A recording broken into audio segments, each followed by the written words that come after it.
నమస్కారం.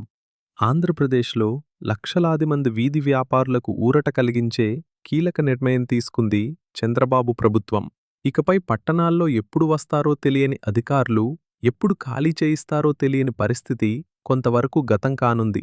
రాష్ట్ర ప్రభుత్వం 51 అర్బన్ లోకల్ బాడీల్లో స్ట్రీట్ వెండింగ్ ప్లాన్లను అధికారికంగా నోటిఫై చేసింది. అసలు ఈ నిర్ణయం వల్ల ఎవరికి లాభం? ప్రజలకు ఏమీ ఉపయోగం? ఇది దేశంలోనే మొదటిదేనా? ఇప్పుడు తెలుసుకుందాం. ముందుగా, వీధి వ్యాపారమంటే కేవలం కూరగాయలు అమ్మేవాళ్లు మాత్రమే కాదు. టీ స్టాళ్లు, టిఫిన్ బండ్లు, పండ్ల వ్యాపారులు, పూల అమ్మకందారులు, చిన్న చిన్న వస్తువులు అమ్మే వేలాది మంది కుటుంబాలు ఈ వృత్తిపైనే ఆధారపడి జీవిస్తున్నారు. భారతదేశంలో కోట్లాది మంది జీవనోపాధి వీధి వ్యాపారమే. కానీ మరోవైపు ఫుట్పాత్లు ఆక్రమించబడ్డాయనే విమర్శలు, ట్రాఫిక్కు అంతరాయం, పాదచారులకు ఇబ్బందులు, మున్సిపల్ అధికారుల తరచూ తొలగింపు చర్యలు, ఈ సమస్యలు దశాబ్దాలుగా కొనసాగుతున్నాయి.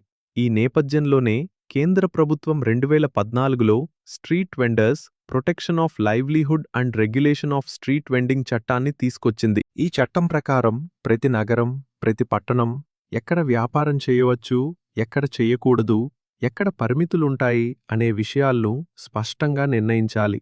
ఇప్పుడు ఆంధ్రప్రదేశ్ ప్రభుత్వం అదే దిశగా పెద్ద అడుగు వేసింది. 51 అర్బన్ లోకల్ బాడీలకు స్ట్రీట్ వెండింగ్ ప్లాన్లను నోటిఫై చేసింది. ఈ ప్లాన్లలో వెండింగ్ జోన్లు, నాన్ వెండింగ్ జోన్లు, పరిమిత వెండింగ్ ప్రాంతాలు స్పష్టంగా గుర్తిస్తారు. దీంతో వీధి వ్యాపారులకు ఒక పెద్ద భరోసా లభిస్తుంది. అనుమతించిన ప్రాంతాల్లో వ్యాపారం చేస్తే అనవసరంగా ఖాళీ చేయించలేరు.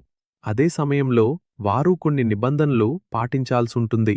శాశ్వత నిర్మాణాలు ఉండకూడదు, రోడ్లను ఆక్రమించకూడదు, ట్రాఫిక్కు ఆటంకం కలిగించకూడదు, అత్యవసర వాహనాలకు దారి ఇవ్వాలి, పరిసరాలను పరిశుభ్రంగా ఉంచాలి. ఇది ప్రజలకు కూడా ప్రయోజనకరమే. ఎక్కడ పడితే అక్కడ బండ్లు పెట్టడం తగ్గుతుంది. ఫుట్పాత్లు, రోడ్ల వినియోగం మెరుగవుతుంది. పట్టణ ప్రణాళిక మరింత క్రమబద్ధంగా అమలయ్యే అవకాశం ఉంటుంది. ఈ నిర్ణయం విజయవంతం కావాలంటే వీధి వ్యాపారులు, మున్సిపల్ అధికారులు, స్థానిక ప్రజలు ముగ్గురూ కలిసి పనిచేయాల్సి ఉంటుంది. అప్పుడే జీవనోపాధి కూడా రక్షించబడుతుంది, ప్రజలకి ఇబ్బందులు కూడా తగ్గుతాయి, పట్టణాలు కూడా మరింత క్రమబద్ధంగా మారతాయి. ఈ కొత్త విధానంపై మీ అభిప్రాయమేమిటి? వీధి వ్యాపారులకు శాశ్వత పరిష్కారం దొరికిందని మీరు భావిస్తున్నారా? మీ అభిప్రాయాన్ని కామెంట్ చేయండి. ఇలాంటి విశ్లేషణాత్మక వీడియోల కోసం బిజ్ ఆంధ్ర ఛానల్ను సబ్స్క్రైబ్ చేయండి. ధన్యవాదాలు.